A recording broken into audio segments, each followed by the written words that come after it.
한 20여 년 전에 제 친구 아버지가 돌아가셔서 지방으로 내려가게 되었습니다. 밤 12시경에 버스를 타고 그 지방 터미널에 한 5시쯤 도착하지요. 그리고 택시를 타고 상가에 도착하게 되었습니다. 도착하니까 상가 바깥에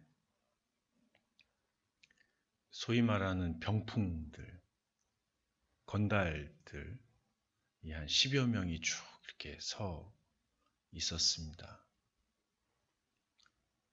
그래서 인사를 하고 들어가니까 이제 이거 한 2배 정도 되는 그 상가를 이렇게 꾸며놓은 곳에 중풍이라고 하나요? 중간 병풍들.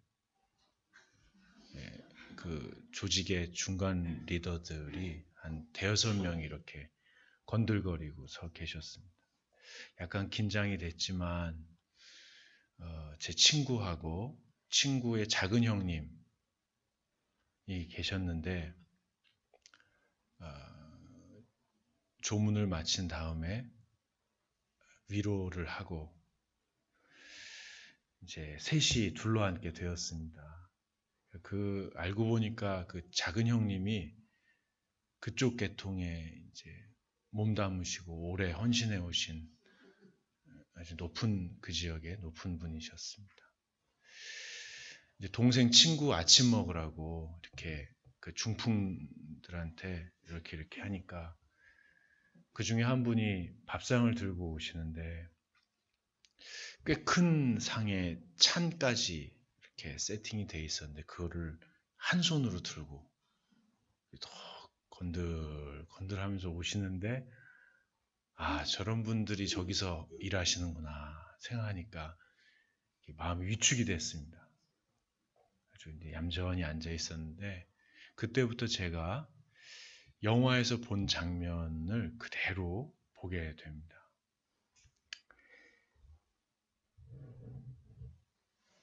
밥 형님, 여기 국 형님, 숟갈 형님, 젓갈 형님, 여기 형님, 물 형님, 맛있게 드십시오 형님, 이러면서 자리를 뜨려고 하는데 그 형님이 이렇게 앉으라고 그랬습니다. 같이 먹자고. 같이 먹게 됐습니다. 4명이서. 제가 웃으면 안 되는데 너무 웃긴데 피곤하니까 이 상황을 어떻게 대처해야 될지 몰라서 혀를 깨물고 허벅지를 꼬집으면서 버티는데요. 그 다음에 정말 못 견딜 상황이 벌어집니다. 연락해봤냐? 예, 형님. 해봤는데 형님.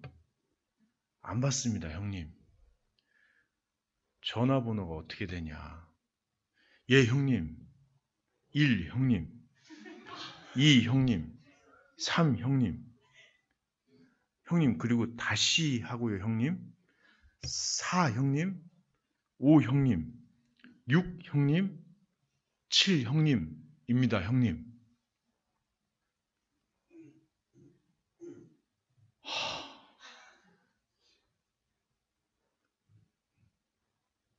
등골에서 땀이 흐르는데요.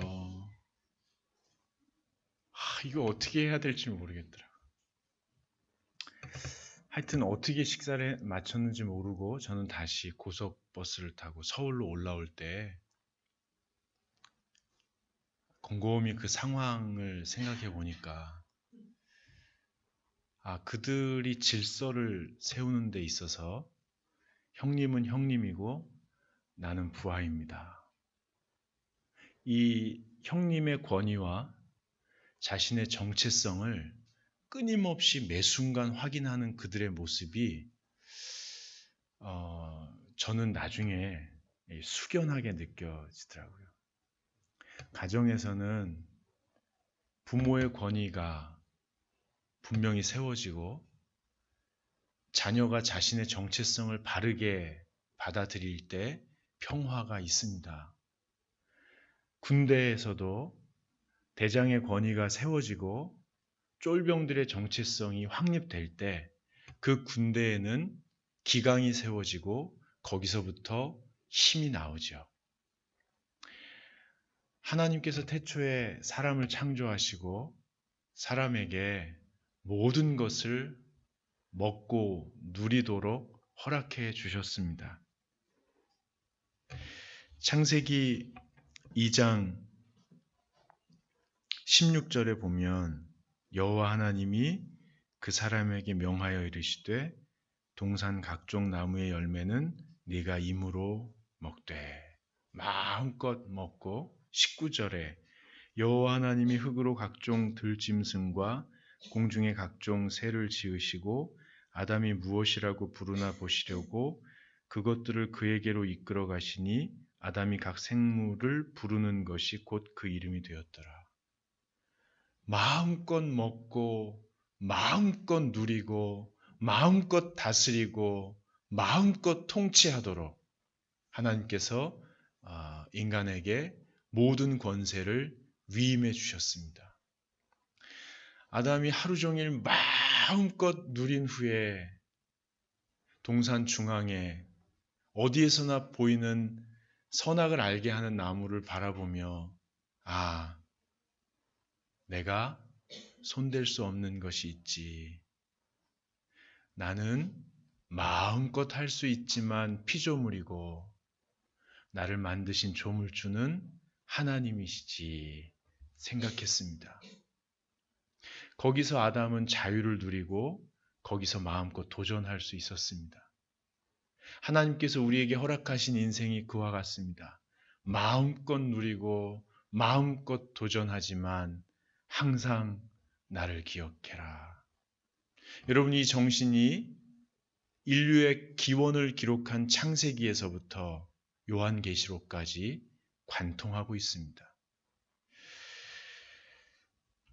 가능하시면 한번 찾아보시죠. 전도서 11장.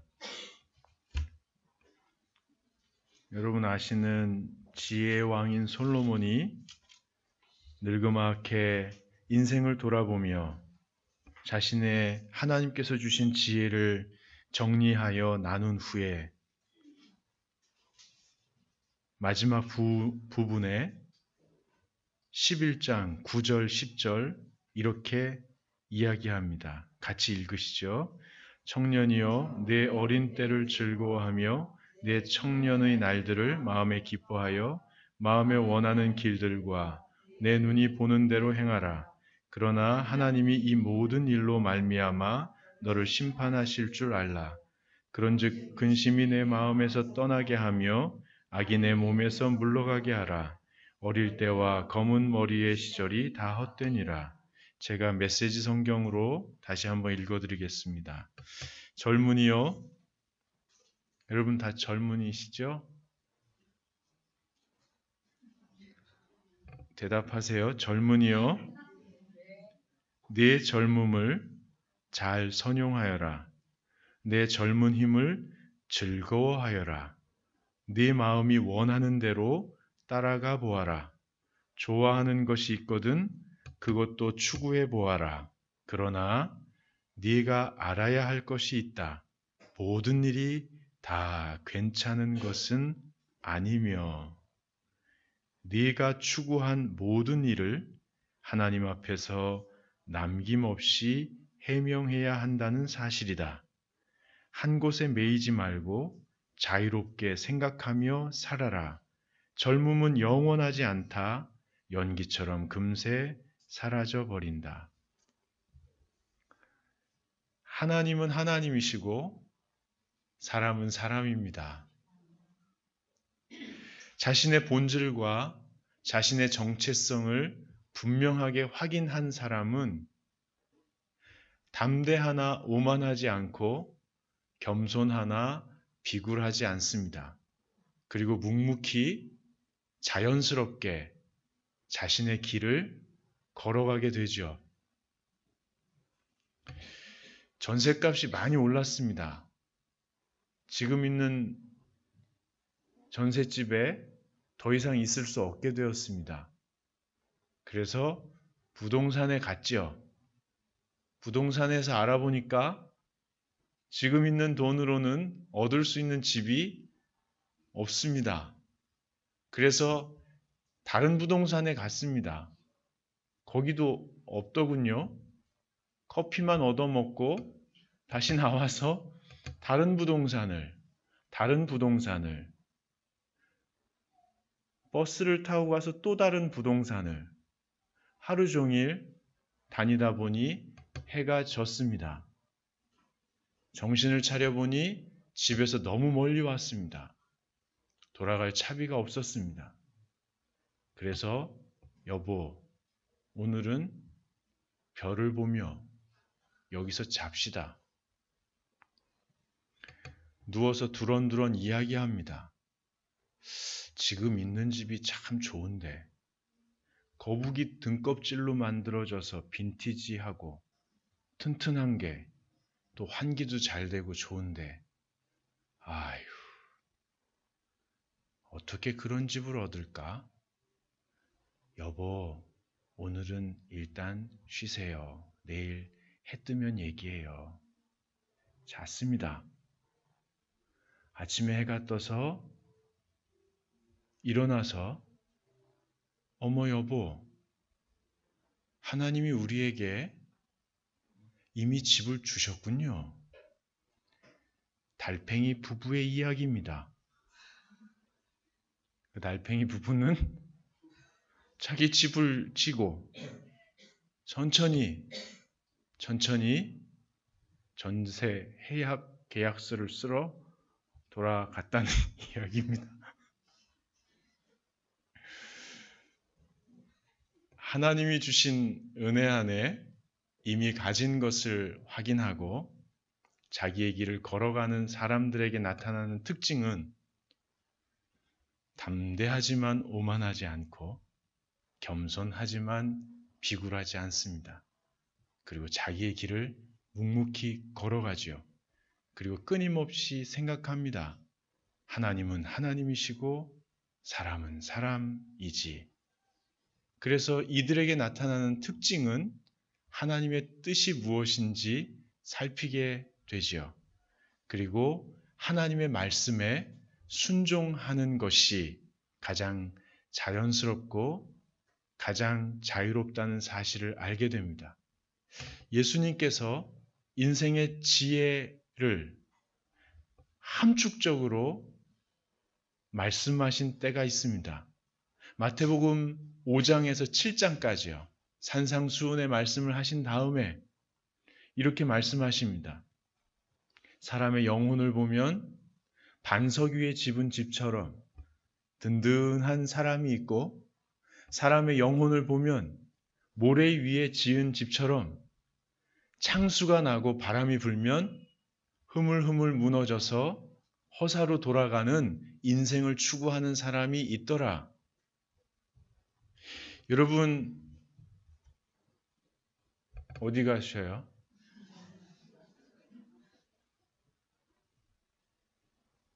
어디 가셔요? 중요한 얘기인데 좀만 기다리시죠.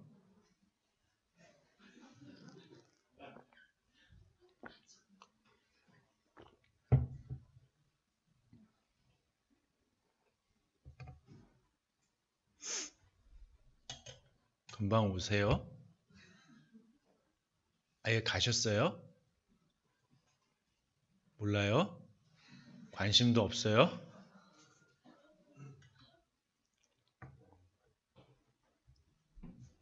세월호 유족은 관심 있으시더만 중간에 나간 사람은 관심 없어요? 이상해요.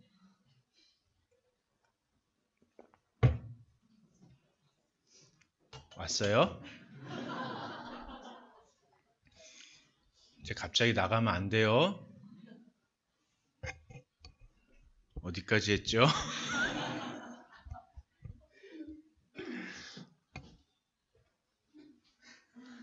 예쁘다 이거.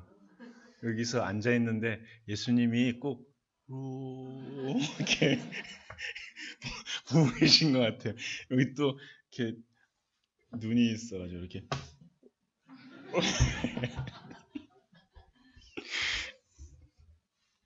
아유, 어디 가면 안 돼요.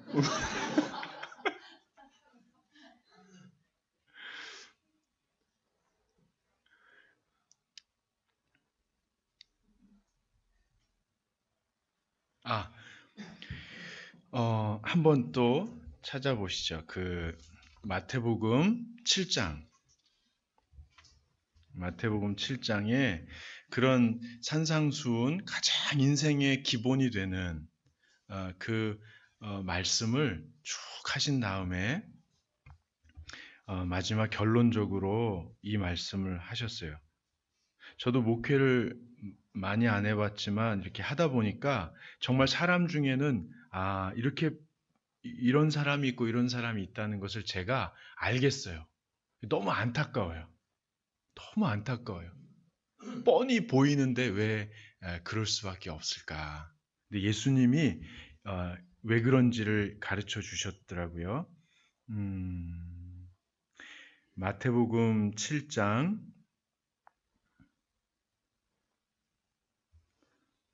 24절부터 27절까지 같이 읽겠습니다. 그러므로 누구든지 나의 이 말을 듣고 행하는 자는 그 집을 반석 위에 지은 지혜로운 사람 같으리니 비가 내리고 창수가 나고 바람이 불어 그 집에 부딪히되 무너지지 아니하나니 이는 반석 위에 놓은 까닭이요 나의 이 말을 듣고 행하지 아니하는 자는 그 집을 모래 위에 지은 어리석은 사람 같으리니 비가 내리고 창수가 나고 바람이 불어 그 집에 부딪힘에 무너져 그 무너짐이 심하니라. 아멘. 예, 주님이 말씀하시는 거예요. 주님의 주권을 인정하고 나의 정체성을 확인한 사람들의 지혜로운 삶의 특징, 신앙인의 특징은 말씀에 순종하는 거예요. 말씀에 순종하지 않는 삶은 되는 듯 같으나 결국 무너진다는 거예요. 말씀에 순종하는 삶은 안 되는 것 같으나 종국에는 반석이신 예수 그리스도 위에 든든히 서는 영원한 가치가 있는 삶을 살게 된다는 거예요. 여러분, 그리스도인들이 순종하고 싶죠. 여러분도 그렇죠? 안 그래요? 그래요? 예, 저도 그래요. 근데 많은 그리스도인들이 뭐라고 하냐면 순종하고 싶은데 지나고 나면 돌아보니 불순종했더라. 잘 해보고 싶은데 애쓰는데 돌아보면 이미 잘못 왔더라. 이런 얘기를 많이 합니다. 여러분도 그래요? 여러분은 안 그래요? 그래요? 예, 그래요. 왜 그럴까요? 왜 그럴까요? 저도 그러니까 저를 이렇게 봤어요. 이렇게, 이렇게 살펴보니까 태초에 있었던 유혹의 패턴이 지금도 반복되는 거예요. 유혹의 패턴이 있어요. 반복되는 거예요. 여러분, 1절에 한번 보세요. 뭐라고 나와요? 그런데예요. 그 앞에 뭐예요? 하나님께서 사람을 창조하시고 배필을 만나게 하시고 모든 것을 누리게 하시고 모든 것을 다스리게 하셨어요. 그런데 뭐가 잘 되고 뭐가 은혜롭고 내 계획대로 잘 되는. 그런데 유혹은요, 뱀을 통해서 왔는데 뱀이 사탄은 아니죠. 뱀이 어떤 존재였어요? 뱀이 어떤 존재예요? 자꾸 물어보지 말아요. 뱀이 어떤 존재예요? 예, 간교한 존재인데 어떻게 간교해요? 가장 간교한 존재. 1대1로 대화하면 이길 수가 없어요. 어둠의 영이 그때 가장 간교한 존재를 선택해서 싹 다가온 거예요. 이 패턴의 특징이 뭐냐면 첫째는 혼자 있을 때 뭔가 좀 이렇게 돼가지고 이렇게 혼자 있을 때, 두 번째로는 생각지도 못한 때 쓱 오는 거예요. 혼자 있을 때, 생각지도 못한 때. 그래서 그 다음이 더 중요해요. 뱀이 뭐라 그래요? 할 수 있는 것보다 할 수 없는 것에 초점을 맞춰요. 그리고서는 이건 통로예요. 혼자 있을 때, 생각지도 못한 때, 우리가 마음껏 누릴 수 있는 것보다 할 수 없는 것에 초점을 맞춰서 그 다음에 우리의 가장 깊은 욕구를 탁 건드리는 거예요. 그게 뭐냐면 오늘 본문 말씀 중에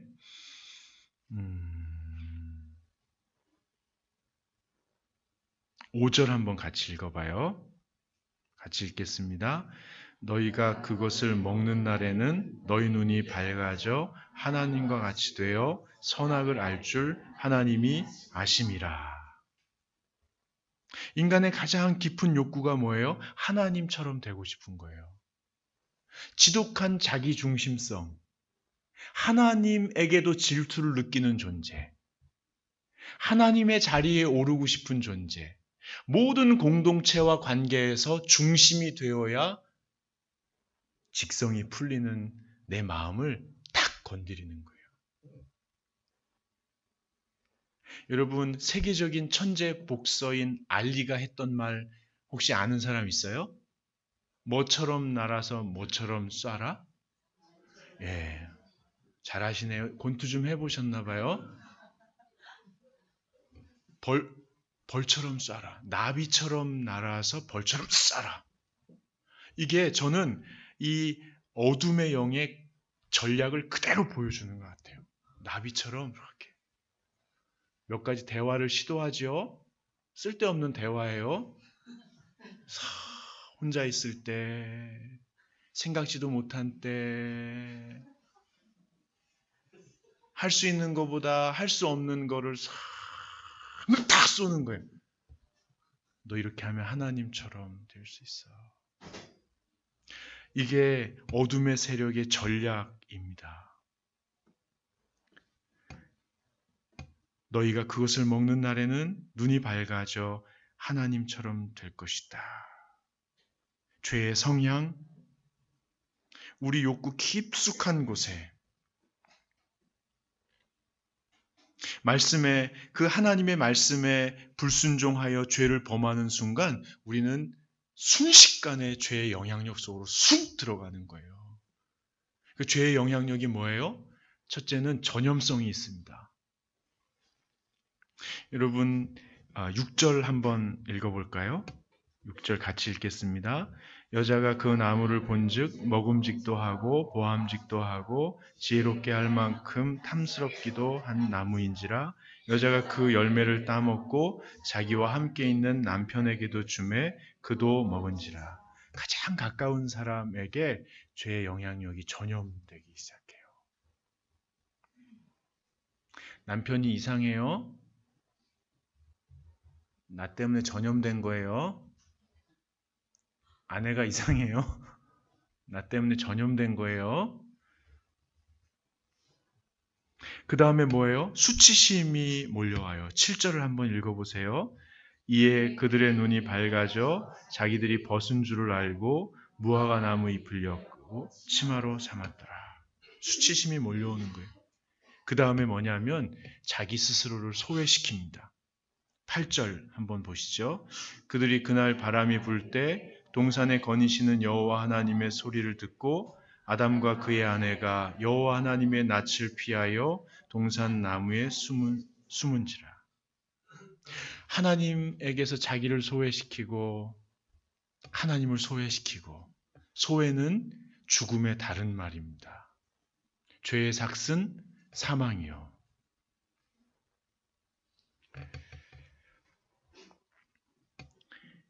여러분, 그럼에도 불구하고 우리의 소망이 무엇입니까?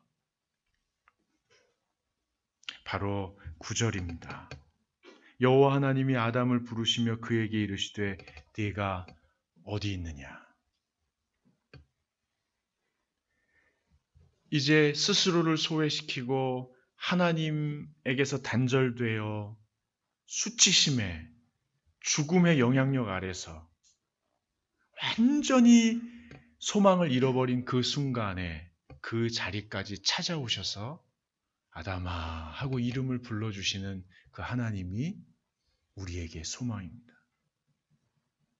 일주일을 살고 지나서 이 자리에 오면, 주님 앞에 서면 잘해보려고 했는데, 말씀에 순종하여 하나님의 사람으로 잘해보려고 했는데 돌아와서 이 자리에 앉아보니 나도 모르는 사이에 또 그렇게 되고 말았습니다. 이번 주는요. 지난주는 그렇다 치고 이번 주는요. 주님, 이번 주를 지나 다음 주 주일날 이 자리에 앉으면 똑같이 고백하겠죠. 또 그렇게 살았습니다. 절망적인 우리의 실존 앞에 우리의 소망, 유일한 소망은 모든 것을 잃어버리고 하나님에게서조차도 단절시키는, 하나님에게도 거리를 두는, 중심이 되지 못하면 못 견뎌서 모든 관계를 나중심적으로 끊어나가는, 모든 상황을 탓하며 내게서부터 소외시키는, 그래서 결국은 자기 홀로 남게 되는 지독하게 외로운 죽음 깊숙한 곳에 홀로 남게 되는 내 실존의 유일한 소망은 혼자 버려진 듯 있어야 하는 그 자리까지 찾아오셔서 내 이름을 불러주시고 얘야 너 지금 어딨니? 불러주시는 주님의 그 부르심입니다. 이 주님의 부르심에 응답하는 것만이 끊임없이 반복적으로 스스로를 어둠에 가두어 두려고 하는 죄의 속성, 성령으로 새로워지기 전까지 끊임없이 이 죄의 속성의 모습으로 우리를 자극하는 내 모든 욕구들, 거기에서 하나님 앞으로 나아올 수 있도록 하는 유일한 소망은 내 이름을 부르시는 하나님 앞에 응답하는 것 밖에는 없습니다. 어떻게 응답할 수 있을까요? 저는 아담처럼 해야 된다고 봐요. 네, 제가 여기 있습니다. 여기 있습니다. 주님의 부르심에 응답하는 방법은 첫 번째로 우리의 죄성을 그대로 인정하는 겁니다. 만약에 여러분들은 다 이렇게 익숙하신 거죠. 자기의 죄성을 인정하고 그러는 거 다 훈련 받으시고 기도하시고 익숙한 거라고 봐요. 그렇지만 다시 말씀드리면 내 죄의 성향, 욕구, 하나님처럼 되고 싶어서 매 순간 중심이 되고 싶어하는 이 마음을 그대로 주님 앞에 인정하는 겁니다. 만약에 인정하지 않는다면 저는 괜찮아요. 저는 아무것도 못해요. 제가 뭘 할 수 있겠어요. 자꾸 이렇게 하지 마시고 내가 중심이 되고 싶고 내 안에 있는 그런 욕구가 있다는 것을 여러분이 알고 있는 단어와 문장으로 하나님 앞에 다 표현하는 것부터 시작하셔야 됩니다. 만약에 그것을 인정하지 않으면 그것이 혼자 있을 때, 생각지도 않은 때, 할 수 있는 것보다 하지 못하는 것을 근거로 내 욕구를 탁 건들면 호기심이 나오고요. 호기심이 생기면 들여다보게 되고요. 들여다보면 대화가 시작되고요. 대화가 시작되면 다 집니다. 지면 불순종하게 되고요. 몸으로 실천하게 되고요. 몸으로 실천하면 양심의 삼각형이라는 게 있는데요. 양심의 삼각형이 돌아가기 시작합니다. 처음에는 아픈데 자꾸 돌면 이게 둥그렇게 돼서 나중엔 아프지 않고 그 행위가 습관화되어 갑니다. 습관화된 분이 있다 하더라도 다시 주님 앞에 내 욕구에 대하여, 내 죄성에 대하여 모든 것들을 인정하고 그대로 고백하는 것, 이것이 아담아, 네가 어디 있느냐? 저와 여러분이 있는 그 자리에서 느끼는 모든 느낌과 생각들을 여러분과 제가 할 수 있는 모든 표현과 문장과 단어를 동원해서 낱낱이 주님 앞에 다 고백해 나가는 것, 이것이 응답하는 길입니다.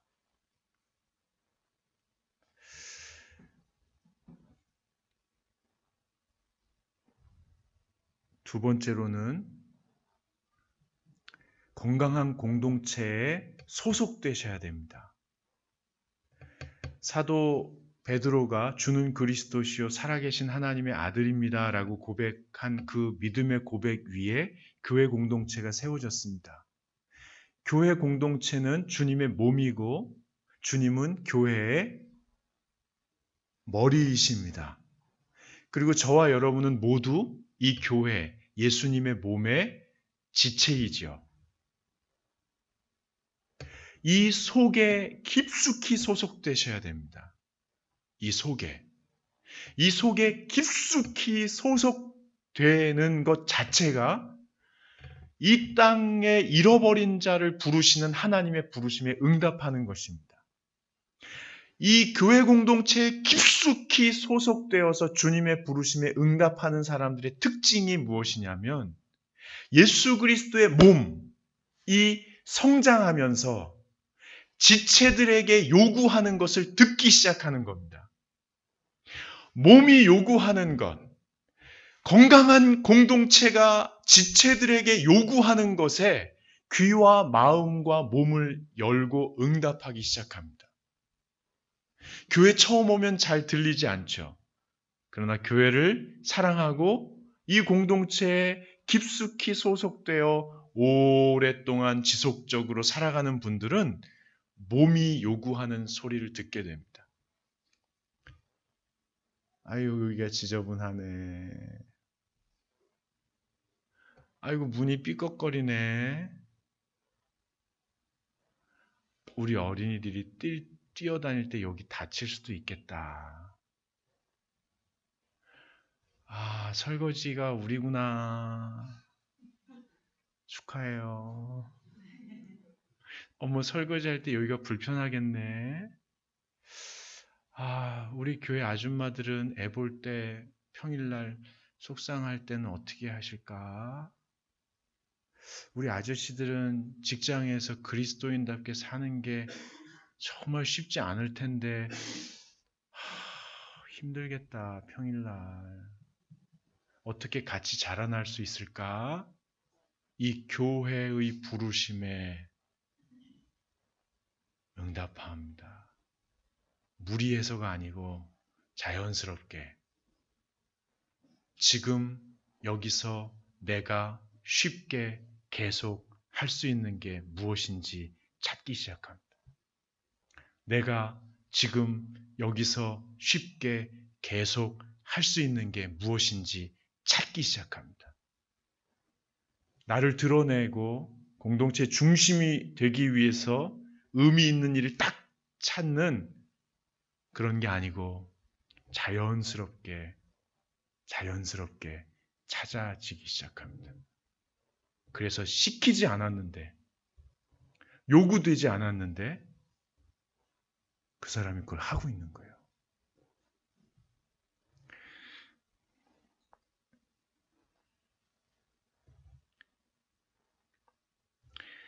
오늘은 여기서 마치는 걸로 했습니다. 셋째는 뭐 다 아는, 다 여러분 잘하고 계시니까 기도하겠습니다. 하나님, 오늘도 생명의 말씀을 허락해 주셔서 감사합니다. 하나님, 하나님은 하나님이시고 우리는 사람이고, 하나님은 주인이시고 우리는 종이고, 하나님은 아버지이시고 우리는 자녀들입니다. 그래서 참 다행입니다. 하나님 말씀에 순종하며 하나님 부르심에 응답하며 살아갈 수 있도록 인도하옵소서. 예수님 이름으로 기도합니다. 아멘.